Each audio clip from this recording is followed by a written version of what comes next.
आज मैं आप सबको एक कथा सुनाता हूं। एक दिन प्रातः एक व्यापारी अपने घर से निकला। घर से निकलते ही एक बिल्ली ने उस व्यापारी का मार्ग काट दी। व्यापारी घबरा गया। वो फिर से घर लौट गया और शुभ घड़ी की प्रतीक्षा करने लगा।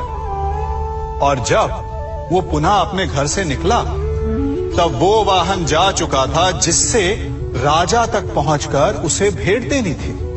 राजा को भेंट नहीं मिली। राजा क्रोधित हो गए। राजा ने उस व्यापारी का व्यापार बंद करवा दिया। इस कारण व्यापारी क्रोधित होकर घर पर अपनी पत्नी से लड़ बैठा।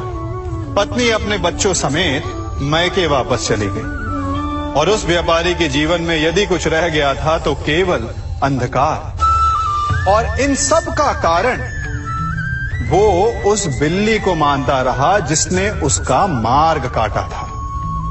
ऐसा ही एक दूसरा व्यापारी राजा को भेंट देने निकला और उस व्यापारी का मार्ग भी एक बिल्ली ने काट दिया। वो व्यापारी तनिक घबराया, परंतु उसने आगे बढ़ना अधिक उचित समझा। राजा तक वो समय पर पहुंचा। उसने राजा को भेंट दी। राजा प्रसन्न हुए और राजा ने व्यापारी को अपना व्यापार बढ़ाने की अनुमति दी, स्वर्ण आभूषण दी। जब व्यापारी घर पर पहुंचा तो पत्नी को आभूषण और अपने बच्चों को देने के लिए वस्त्र थे उसके पास। हर ओर प्रसन्नता थी। समझ रहे हैं ना?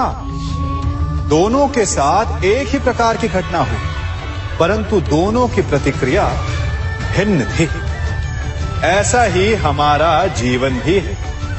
हमारे जीवन में प्रारब्ध का अपना स्थान है, परंतु उससे कई अधिक महत्वपूर्ण हमारी प्रतिक्रिया, हमारे सोच का प्रभाव है, क्योंकि यही हमारे जीवन को आकार देते हैं। इसलिए अपनी सोच को सकारात्मक रखिए।